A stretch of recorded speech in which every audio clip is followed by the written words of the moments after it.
പ്രിയ മിത്രങ്ങളെ, ഇന്നത്തെ കഥയിലേക്ക് എല്ലാവർക്കും സ്വാഗതം. കഥ ആരംഭിക്കാം. തൃശൂരിൽ പേരുകെട്ട ഒരു തറവാട്ടിലായിരുന്നു ശാന്തി ടീച്ചർ ജനിച്ചത്. ചെറുപ്പം മുതലേ അല്പം വാശിക്കാരിയും ദേഷ്യക്കാരിയുമായിരുന്നു അവൾ. ശാന്തി നന്നായി പഠിച്ചു ഉയർന്ന വിദ്യാഭ്യാസം കരസ്ഥമാക്കിയിരുന്നു.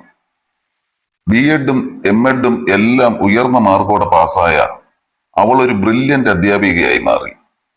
പഠിക്കുന്ന കാലത്ത് ഒരുപാട് വെല്ലുവിളികൾ അവൾക്ക് നേരിടേണ്ടി വന്നിരുന്നു.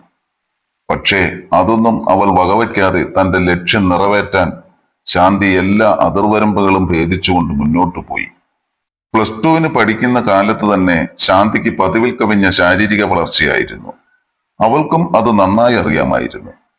അവളാണെങ്കിൽ തന്റെ അതിസൗന്ദര്യത്തിലും ആരെയും മോഹിപ്പിക്കുന്ന ആകാര ഭംഗിയിലും വളരെയധികം അഭിമാനിക്കുകയും അവളുടെ ശരീരത്തിന്റെ എല്ലാ ഷേപ്പുകളും മറ്റുള്ളവരെ കാണിച്ച് കൊതിപ്പിച്ച് അതിൽ ആനന്ദം കണ്ടെത്തുകയും ചെയ്തിരുന്നു.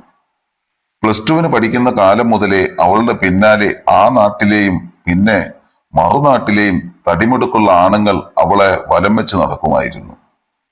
വലിയ വലിയ ആലോചനകൾ വന്നപ്പോൾ അവളുടെ വീട്ടുകാർ വിവാഹത്തിന് വേണ്ടി പരമാവധി നിർബന്ധിച്ചു നോക്കി. എന്നിട്ടും അവൾ അതിനൊന്നും വഴങ്ങാതെ തന്റെ ജീവിത ലക്ഷ്യമായ ഒരു നല്ല ഫിസിക്സ് അധ്യാപികയാവുക എന്ന ലക്ഷ്യത്തിനു വേണ്ടി പ്രയത്നിച്ചുകൊണ്ടിരുന്നു. കുറെ നിർബന്ധിച്ചിട്ടും വിവാഹത്തിന് വഴങ്ങാതെ ഇരുന്നതോടെ അവർ ആ പരിശ്രമം തൽക്കാലം നിർത്തിവെച്ചു. അങ്ങനെ കാലങ്ങൾ കടന്നുപോയി. അവൾ ബി.എഡും എം.എഡും എല്ലാം കഴിഞ്ഞ് തൃശ്ശൂരിൽ പേരുകേട്ട ഒരു ഹൈസ്കൂളിൽ ഫിസിക്സ് ടീച്ചറായി ജോലി കിട്ടി. അവിടെ നല്ല സാലറിയും കാര്യങ്ങളും എല്ലാമായി ജീവിതം ഭദ്രമാക്കി. വീണ്ടും വീട്ടിൽ കല്യാണാലോചനക്കാരുടെ ബഹളമായി. വരുന്നത് പലതും നാള് ചേരുന്നില്ല. പിന്നെ ടീച്ചറിന്റെ ഗ്ലാമറിന് പറ്റുന്നില്ല. അങ്ങനെ ഇരിക്കുമ്പോഴാണ് ചാലക്കുടിയിൽ നിന്നൊരു ആലോചന വന്നത്. ചെറുക്കന്റെ പേര് വിനോദ്. ബാങ്കിലാണ് ജോലി. നാളും ചേരും. പയ്യനെ കണ്ടാൽ നല്ല സുന്ദര കുട്ടനും. ടീച്ചറിന്റെ ആ ചുവന്നു തൊടുത്ത ശരീരത്തിന് പറ്റിയ ഒരുത്തൻ. ടീച്ചറിന് പയ്യനെ ഇഷ്ടമായി. അങ്ങനെ ആ കല്യാണം വളരെ ആർഭാടമായി തന്നെ നടന്നു. ഇപ്പോൾ ടീച്ചർക്ക് LKGയിൽ പഠിക്കുന്ന ഒരു കുട്ടിയൊക്കെയായി. ഇനിയാണ് ടീച്ചറിന്റെ കഥ തുടങ്ങുന്നത്. പക്ഷെ ഇപ്പോൾ കണ്ടാൽ ടീച്ചറിന്റെ മുഖത്ത് എപ്പോഴും ഒരു മ്ലാനതയാണ്. അതിന് കാരണമുണ്ട്. ടീച്ചറിന്റെ ഭർത്താവും നല്ല വെളുത്ത ആരോഗ്യദൃഢഗാത്രനായ ഒരു മനുഷ്യനാണ്. പക്ഷേ ഒരു കുഴപ്പമുണ്ട്. പുള്ളിക്കാരന് സ്ത്രീകളോട് വലിയ കമ്പമൊന്നുമില്ല. അദ്ദേഹത്തിന് ആൺകുട്ടികളോടാണ് കൂടുതൽ താല്പര്യം. രാത്രിയിൽ വീട്ടിൽ വന്നാൽ വല്ലതും കഴിച്ചേച്ച് കിടക്കയിൽ എന്തെങ്കിലും ഊഴിയം കേൾപ്പിച്ച് തിരിഞ്ഞു കിടന്നുറങ്ങും. പാവൻ ടീച്ചർ. അവർ എന്ത് ചെയ്യാനാണ്? ആദ്യമൊന്നും തന്റെ ഭർത്താവിന്റെ ഇങ്ങനെയുള്ള സ്വഭാവം ടീച്ചർക്ക് അറിയില്ലായിരുന്നു. കുറച്ചു നാളുകൾക്ക് ശേഷമാണ് ടീച്ചർ ഇതൊക്കെ മനസ്സിലാക്കിയത്. എന്ത് ചെയ്യാൻ? അപ്പോഴത്തേക്ക് എങ്ങനെയൊക്കെയോ ഒരു കുട്ടിയൊക്കെ ആയിപ്പോയി. ഇല്ലെങ്കിൽ ടീച്ചർ എന്നെ ആ ബന്ധം അങ്ങ് വേർപെടുത്തിയേനെ. പിന്നെന്ത് ചെയ്യാനാ? സ്കൂളിലാണെങ്കിൽ ഓരോ ആൺസാറന്മാരും എന്നോട് കിന്നാരമൊക്കെ പറഞ്ഞുകൊണ്ട് വരും. ചില സാറന്മാരോ സ്വല്പം എരിവും പുളിയും ഒക്കെ പറയും. പക്ഷെ ഞാനൊന്നും മൈൻഡ് ചെയ്യുന്നില്ലെന്ന മട്ടിലങ്ങിരിക്കും. എന്നാലും എരിവും പുളിയും ഒക്കെ കേൾക്കുമ്പോൾ എനിക്കും ഒരു തരിപ്പും സുഖമൊക്കെ തോന്നും. കണക്ക് പഠിപ്പിക്കുന്ന ഒരു ഷിബു സാറുണ്ട്. നാക്കെടുത്താൽ പുള്ളിക്കാരൻ ഇതുപോലുള്ള കഥകളെ പറയും. ഇതെല്ലാം കേട്ട് അടക്കി പിടിച്ച് വൈകിട്ട് വീട്ടിൽ വന്ന് നേരെ ബാത്റൂമിൽ കയറും. അല്ലാതെന്ത് ചെയ്യാൻ? എന്റെ ഒരു തലയിലെഴുത്ത്, ടീച്ചർ സ്വയം പറയും. അന്നും രാത്രിയിൽ ഭർത്താവ് തന്റെ കർത്തവ്യം നിറവേറ്റി തിരിഞ്ഞു കിടന്നു.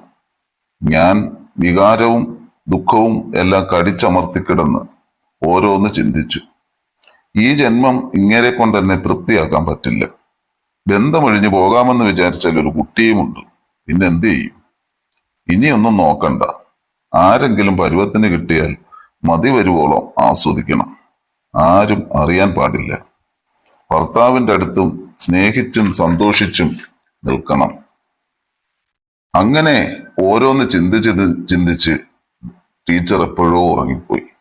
അങ്ങനെ ഇരിക്കെ ഒരു ദിവസം സ്കൂളിൽ സെക്കൻഡ് പീരീഡ് ക്ലാസ് ഇല്ല. സ്റ്റാഫ് റൂമിലിരുന്ന് ശാന്തി ടീച്ചർ മൊബൈൽ നോക്കിക്കൊണ്ടിരിക്കുകയാണ്. അപ്പോഴാണ് ഷിബു സാർ അങ്ങോട്ട് കടന്നു വന്നത്. എന്താ ശാന്തി ടീച്ചർക്ക് ഈ പീരീഡ് ക്ലാസ് ഇല്ലേ? ഇല്ല, ഞാൻ പറഞ്ഞു. ആ, രക്ഷപ്പെട്ട്. എനിക്ക് ഓഫാണ്. കുത്തിയിരുന്ന് ഉറങ്ങണ്ടല്ലോ, കൂട്ടിനൊരാളായല്ലോ. എന്തെങ്കിലുമൊക്കെ കൊച്ചുവർത്താനം പറയാം. ഇതും പറഞ്ഞ് ഷിബു സാർ എന്നെ അടിമുടി ഒന്ന് നോക്കി ഒരു ചിരി അങ്ങ് ചിരിച്ചു. ഞാനും ചെറുതായിട്ടൊന്ന് പുഞ്ചിരിച്ചു. സാർ അപ്പുറത്തെ ചെയറിൽ വന്നിരുന്നു. എനിക്കറിയാം സാറിന്റെ വായിൽ നിന്ന് ഇനി വീഴുന്നതെല്ലാം അടൻസൊള്ളിയാണെന്ന്. ഞാനൊന്നും അറിയാത്തതുപോലെ മൊബൈലിൽ നോക്കിയിരുന്നു. പതുക്കെ പതുക്കെ ഷിബു സാർ ഓരോന്നൊക്കെ പറയാൻ ആരംഭിച്ചു. പറയുന്നതോ സ്കൂളിലെ ടീച്ചർമാരുടെ ശാരീരിക അവയവങ്ങളെക്കുറിച്ചും രാവിലെ വരുമ്പോൾ മുഖത്തുള്ള ക്ഷീണവും അതിന്റെ കാരണവും ചിരിച്ചുകൊണ്ട് വിവരിക്കാൻ തുടങ്ങി. ഞാനോ ഒന്നും മിണ്ടാതെ മൊബൈലിൽ നോക്കി തന്നെ ഇരിപ്പാണ്. എനിക്കറിയാം സാർ ഇങ്ങനെയൊക്കെ പറയത്തുള്ളെന്ന്. ഇടയ്ക്കിടയ്ക്ക് മൊബൈലിൽ നിന്ന് തല ഉയർത്തി സാറിനെ ഒന്ന് നോക്കി പുഞ്ചിരിച്ചു. സാറിന്റെ ആ സംസാരം അരോചകമായി തോന്നിയില്ല കേട്ടോ. എവിടൊക്കെയോ ഒരു സുഖത്തിന്റെ തരിപ്പ് എനിക്കും അനുഭവപ്പെട്ടു. പറഞ്ഞു പറഞ്ഞ് സാർ എന്നെക്കുറിച്ചും വർണ്ണിക്കാൻ തുടങ്ങി. അപ്പോൾ ചിരിച്ചുകൊണ്ട് ഞാൻ പറഞ്ഞു, ഓ സാറേ. എന്റെ മുഖത്തെ ആ ചിരിയും പറച്ചിലും സാറിന്റെ സംസാരത്തിന്റെ ആക്കം കൂട്ടി. എനിക്കാണെങ്കിൽ സാറിന്റെ ഓരോ സംസാരവും കേട്ട് ഒരു പരുവമായി ഇരിക്കുകയാണ്. പെട്ടെന്നാണ് സാർ പറഞ്ഞത്, ശാന്തി ടീച്ചർ, ഉച്ചയ്ക്ക് ശേഷം നമ്മൾക്ക് ലീവ് എടുക്കാം. ഒരു സ്ഥലം വരെ പോയാലോ? ആരും അറിയില്ല. എവിടെ? ഞാൻ ചോദിച്ചു. എന്റെ പെങ്ങളുടെ വീട്ടിൽ. ഇവിടെ അടുത്താണ്. അവളും അളിയനും എല്ലാരും ഗൾഫില. വിസിറ്റിങ്ങിന് പോയിരിക്കുക. വീടിന്റെ ഒരു താക്കോൽ എന്നെ ഏൽപ്പിച്ചിട്ടാ പോയിരിക്കുന്നത്. ആഴ്ചയിൽ ഒരിക്കൽ ആരെങ്കിലും കൊണ്ടുവന്ന് ഞാൻ തൂത്തുവാരി വൃത്തിയാക്കിയിടും. അതിനുവേണ്ടിയാ ഒരു താക്കോൽ എന്നെ ഏൽപ്പിച്ചിരിക്കുന്നത്. ടീച്ചർ എന്തു പറയുന്നു? സത്യം പറഞ്ഞാൽ എനിക്ക് വീണ് കിട്ടിയ ഭാഗ്യം പോലെ ഞാൻ ചിരിച്ചുകൊണ്ട് തലകുലുക്കി. അങ്ങനെ ഉച്ച കഴിഞ്ഞ് ലീവ് എടുത്ത് സാറിന്റെ കൂടെ പോയി. അവിടെ ചെന്ന് എന്റെ സർവ്വ ആഗ്രഹങ്ങളും നിറവേറ്റി 5 മണിക്ക് സ്കൂൾ വിടുന്ന സമയമായപ്പോഴേക്കും തിരിച്ചു വീട്ടിലേക്ക് പോയി.